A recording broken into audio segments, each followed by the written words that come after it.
안녕하십니까. 풍성한 한반도를 위한 통일 SOS 초등 아카데미 2를 시작하겠습니다. 스타디, 오픈, 세이브, 스타디, 연구하고 공부하다, 오픈, 열다, 열린 마음으로, 세이브, 저장하다, 또 살리다, 그런 뜻이 있는데요. SOS는 막 살려달라고 뭐 부탁할 때 쓰는 음, 용어이기도 한데요. 이렇게 통일이 되면 우리가 건강하게 잘 살 수 있지 않을까, 그런 의미로 SOS 만들지 않았나 싶은데요. 오늘은 이제 조선시대와 통일에 대해서 한번 같이 초등학생들과 함께 이야기를 나누려고 합니다. 저는 한림성심대학교의 이은기 교수입니다. 만나서 반갑습니다. 이번 이 행사는 복지법인 풍성하게 해서 주최하고, 또 복지법인 풍성하게가 주관한 그런 행사이고요. 후원은 사단법인 통일교육협의회에서 후원을 해줬습니다. 그래서 이번 이 행사가 진행이 되고 있습니다. 물론 코로나 상황이라 우리가 비대면으로 하기 때문에 모든 영상들을 공부해야 될 내용들을 여러분 유튜브로 일단 올려놓고, 유튜브를 보고 나서 줌으로 또 만나서 같이 배운 것에 대해서 이야기를 나누고 또 질의응답하는 그런 구조로 진행을 하게 되었습니다. 자, 그러면 조선에 대해서 한번 또 생각해 보겠습니다. 자, 이 사람 누굴까요? 이 사람 조선을 세운 사람인데, 다 아실 것 같아요, 그죠? 태조 이성계죠. 태조 이성계. 태조 이성계가 조선을 세웠습니다. 그래서 조선이라고 하는 새로운 모습과 건국 후에 실시한 여러 정책에 대해서 이제 오늘 잠시 알아볼 텐데요. 이성계는 잘 아시다시피 고려 시대에, 그죠? 고려 시대에 무신이었어요. 장군이었죠. 무신이라고 하는 것은 이제 글을 쓰는 사람이 아니라 칼을 쓰는 사람들이었어요. 그래서 칼을 잘 쓰고, 특별히 이제 이성계는 활을 잘 쐈어요. 활.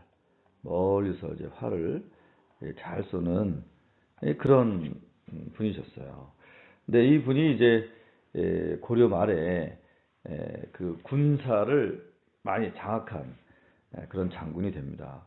그때 당시에는 사실 우리나라가 이렇게 생겼으면 이쪽에 이제 일본이 있잖아요. 일본에서 많이 외적들이 침입을 했습니다. 그래서 이제 그 해안가에 사는 고려 시대의 양민들을 학살하고 뭐 물건을 많이 뺏어가고, 또 이 북쪽에 이제 오랑캐들이 이쪽으로 자꾸 넘어와서 물건을 뺏어가고 했기 때문에 이성계가 이쪽 가가지고 외를 많이 물리치고, 또 이쪽에 가서 오랑캐들을 많이 물리쳤어요. 그래서 훌륭한 장군으로 점점 성장하게 됐습니다. 그래서 이제 그 위쪽에 가가지고 이제 전쟁을 하러 가야 되는 상황에서 이성계가 더 이상 이런 전쟁을 하는 것도 그렇고, 또 이제 고려시대 말은 항상 우리가 그렇지 않습니까? 이제 보통 신라에서, 그죠? 신라에서 이제 고려로 넘어온다 그러면은 이게 왜 넘어와요? 이 나라가 안 좋아진 거죠. 이 나라가 망한 거죠. 이 나라의 왕과 신하들이 다 힘을 잃고 상태가 안 좋아진 거죠. 그래서 나라가 바뀌게 되는 거잖아요. 동일합니다. 고려시대에서 조선으로 넘어오는 것도 고려 말에 그 나라가 왕과 신하들이 다 상태들이 별로 좋지 않으니까 나라가 망하게 되죠. 그러니까 새로운 나라를 꿈꾸게 되는 거예요. 새로운 나라를. 사실은 지난번에 말씀드렸지만 우리나라의 실제적인 첫 번째 민족적 통일은 신라였다고 했죠. 통일신라. 그래서 삼국시대에서 통일신라가 그런 민족적인 통일을 이루었기 때문에 그 다음도 좀 통일된 디자인으로, 모습으로 이 고려시대가 진행이 되죠. 그런데 이 고려시대 이후에 조선도 굉장히 통일된 모습인데 고려보다는 좀 더 통일된 신라 시대보다는 좀 더 큰 땅. 지금의 우리 뭐 한반도지도 보통 이렇게 그리는 이런 디자인을 갖게 된 게 사실은 신라도 아니고 고려도 아니고 조선이죠, 조선. 조선에서 지금의 한반도의 모습을 이루어내게 됩니다. 그것을 해낸 사람이 이제 태조 이성계죠. 태조 이성계가 그 일을 하게 되는데 문신이 아니었어요. 문신은 이제 뭐 공부하고 또 새로운 책략을 내놓고 뭐 이런 사람들이죠. 근데 싸워서 이기는 장군 출신이었어요. 그 사람이 바로 이 조선을 세우게 됩니다. 자, 그래서 오늘 또 진행을 하면 이성계가 어떻게 조선을 세웠느냐? 고려 말기에 신흥 사대부 계층을 대표한 무인이었고요. 또 위화도를 진격하던 도중에 위화도 회군이라고 합니다. 사실 위화도 여러분 뭐 나중에 중국에 가면 가볼 수 있는데 아주 작은 섬도 아닌 섬. 우리가 그 여의도를 아시죠? 여의도 우리가 한강에 가면 여의도가 있는데 이 여의도의 뜻이 너도 섬이냐예요. 너도 섬이냐. 왜냐하면 비가 안 오면 굉장히 그 약한 그 물살이 있으면 그게 다 육지랑 연결돼요. 그 섬이 아니죠. 근데 이제 뭐 우기가 돼서 비가 많이 오면 섬이 돼요. 그래서 여의도가 예전에 여기 비행장으로도 썼던 장소입니다. 물론 지금은 다 다리를 놓고 이제 그렇게 사용하고 있지 않지만, 근데 위화도는요 더해요. 이 위화도는 정말 작은 섬이고 비가 안 오면 그냥 육지랑 다 있는 아주 작은 곳이에요. 이곳에 다 병사를 모아놓고 개경으로 다시 진격하고 최영 장군을 제거하고 우왕을 폐하고 조선이라 국화를 정하고 새로운 왕조를 세운 게 태조 이성계라고 합니다. 원래 조선이라고 하는 것은 원래 고조선, 이 고조선이라는 말이 없었어요. 원래 그냥 조선이었는데 조선을 하려니 이 옛날 조선을 고조선이라고 붙인 거예요. 그러니까 고조선이라고 하는 국가가 없었어요. 예, 조선이었어요. 처음에 우리나라에 세워진 나라가 조선인데 자기네가 세우니까 그것을 옛날 나라를 고자를 붙인 거예요. 그래서 유교 정치를 국가의 기본 농본주의를 건국이냐. 그래서 농사를 짓는 걸 중요하게 여기고 조선 500년의 근본 정책이 되게 하였고 농상장려, 관세정비 등으로 조선의 기틀을 다지는데 큰 업적을 이루게 됩니다. 물론 이성계 장군이 나중에 왕이 되고 또 그 밑으로 훌륭한 왕들이 많이 태어나면서 이 조선은 점점 강한 통일된 대한민국을 모습을 보이게 되죠. 통일된 한반도의 모습을 조선에서 보이게 됩니다. 자, 그러면 이게 한양이거든요. 지금의 서울인데 이게 그죠? 동쪽, 또 서쪽, 또 남쪽에 남대문이 있고요. 북쪽 이렇게 사방으로 그죠? 이렇게 성을 도성도를 만들었어요. 여러분 이게 이렇게 되려면 이렇게 사람들이 살려면 뭐가 필요할까요? 그죠? 물이죠, 물. 물이 필요합니다. 그래서 한강에 물을 끌어다가 사용하게 되었겠죠. 그 다음에 또 산들이 둘러싸여 있어서 북한산, 그 다음에 도봉산, 뭐 이런 산들, 수락산들이 쌓여 있어서 쉽게 적들이 치고 내려오지 못하게 이런 구성이죠. 지금 이게 한강이에요. 이게 다 한강이고 한강이 흘러가고 있거든요. 그래서 이 한양을 이렇게 만들어냅니다. 자, 그래서 조선시대의 영토 변화가 어떻게 됐느냐. 영토가 확장됐어요. 고려시대에 비하면 이제 고려시대의 영토예요. 고려시대. 사실 통일신라 시대는 여기까지 이렇게. 그죠? 근데 고려가 조금 더, 북진을 하면서, 땅을 넓혀놨죠. 그런데 이제, 조선 때는 더 넓혀서, 사실은 여기까지 다 이제 우리가 사는 우리 민족이 사는 땅으로 확장시킨 통일을 시킨 그런 조선의 모습을 보게 됩니다. 그래서 뭐 아까도 얘기했지만 이제 신라에서 통일신라에서 고려시대에서 그 다음에 조선 이렇게 넘어간 거죠. 지금 이제 현대화된 우리 근대화된 대한민국의 모습은 물론 지금 이렇게 6.25 전쟁으로 인해서 분단된 국가로 지금 오랜 세월이 지났지만 말이죠. 자, 또 이 영토 확장을 하면서 국력 강화에 대해서 애를 썼는데 사군 육진을 설치합니다. 그래서 압록강 유역과 두만강 유역에서 살고 있던 여진족의 침입, 소란이 계속됐어요. 그래서 세종이죠, 세종. 세종대왕 15년에 건주 여준족이 만주에 건주의를 설치하고 침입하자 최윤덕 이천 장군을 해서 여준족을 압록강 이북으로 이렇게 쫓아냅니다. 그 땅에 여연, 자성, 무예, 무창 등 서북 4군을 설치하죠. 세종 16년에는 15년 동안 한길도 도절제사 김종서로 하여금 동북면 지방인 종성, 회령, 온성, 경원, 부령, 경흥에 동북 육진을 설치하게 해서 두만강의 이쪽이죠. 여기는 압록강, 여기는 두만강에서 육진이 이쪽 두만강, 사군이 압록강에서 두만강과 압록강을 연결하는 지금의 한반도의 모습을 세종대왕 있을 때 해내게 되는 것이죠. 사실은 그런 국력이 바탕이 되지 않으면 통일을 이루고 땅을 넓히고 하는 것은 쉬운 일이 아니죠.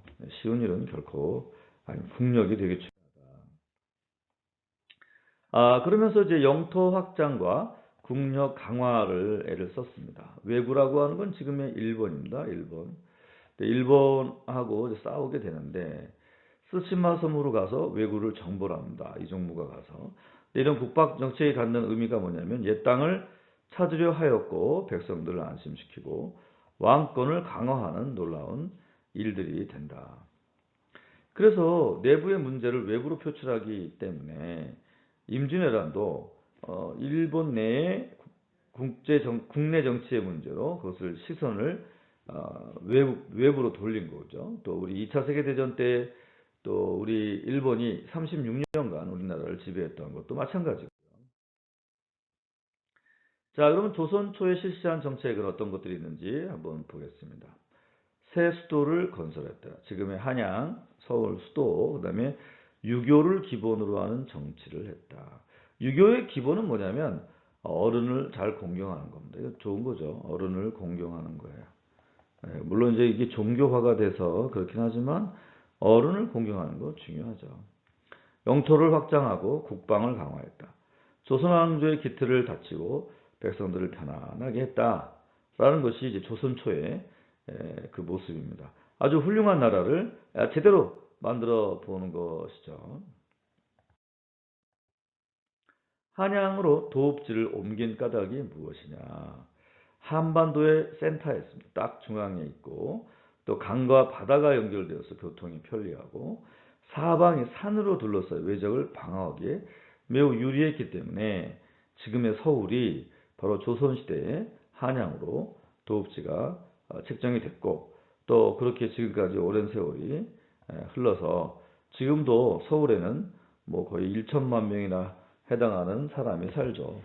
뭐 대한민국의 전체 인구가 5천만인데 그 작은 땅덩어리에 1천만 명이나 살고 있다는 것도 대단한 일이 아닌가. 근데 거기에 옛날부터 살만한 곳이었기 때문에 그렇습니다. 강이 흐르고 이 강이 도착하는 곳이 바다고. 여기가 다 북쪽이 배산임수, 그죠? 이게 딱 북쪽이 보여요. 산이니까 적들이 쉽게 못 넘어오는 그런 구조를 이 서울이 갖고 있습니다.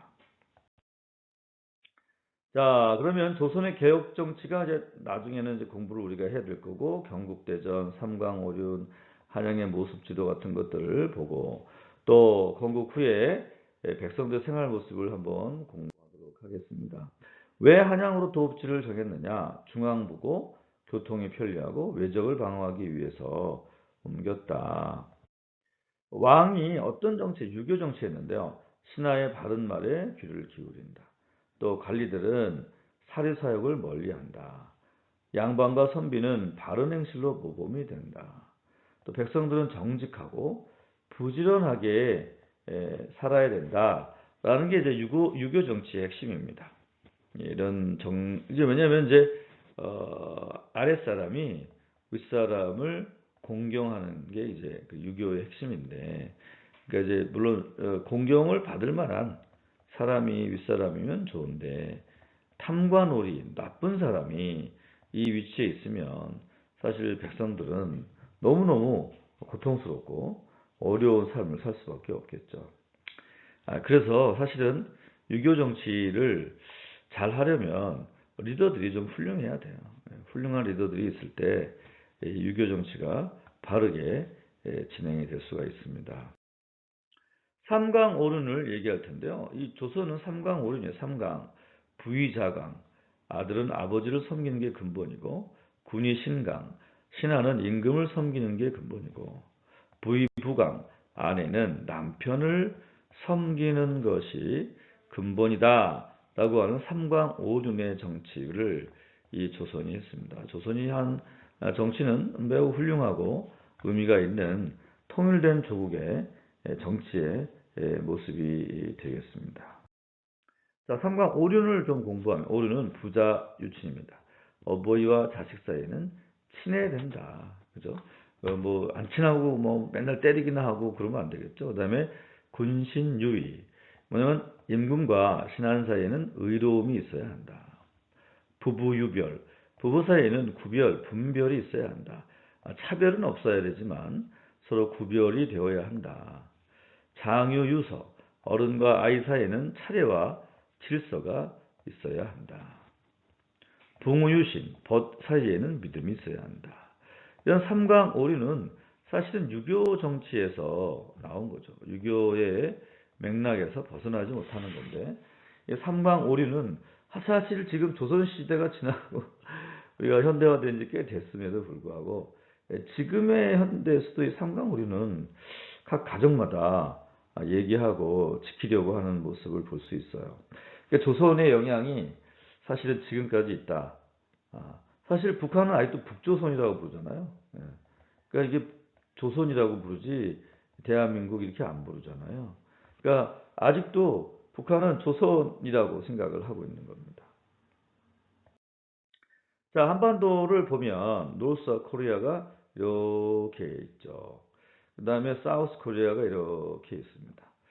참 안타깝죠. 이렇게 딱 분단된 38선을 근거로 해서 흩어져 가지고 이렇게 살고 있는데, 사실 이게 통일이 되어야 되지 않겠어요? 통일이 되면 여러 가지 자원을 잘 사용하고 우리의 기술을 주고, 그죠?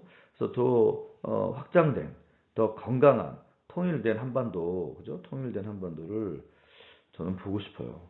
통일된 한반도를 빨리 본지 못한다 하더라도 여러분이 커가지고 이런 일들을 잘 이루어주면 어떨까, 이런 생각이 많이 듭니다. 자, 통일 한반도를 보면 이렇게 위아래가 다 하나로, 그죠? 하나로 다 모여서 통일된 국가의 모습을 여러분에게 보여주고 있는데, 바로 이게 조선이에요. 조선 시대의 지도의 모습이죠. 그렇죠? 조선이라 하면 바로 그러니까 코리아라는 게 고려에서 온 거거든요. 고려라는 게 이제 바로 코리아예요.